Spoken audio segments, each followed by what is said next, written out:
These are the same reactionary forces that see nothing wrong in paying slave wages to illegal migrants who come to our country while depriving law-abiding workers of their right to a living wage.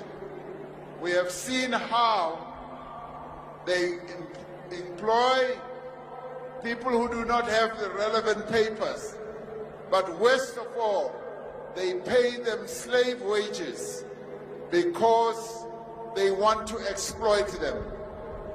As we grow the economy and create jobs, we will continue to provide support and protection to the most vulnerable in society. We will maintain the existing social grants, which have been so important in reducing poverty and providing children with opportunities. At the same time, we will progressively implement a basic income support grant for unemployed people based on the SRD grant. We will, with so many people still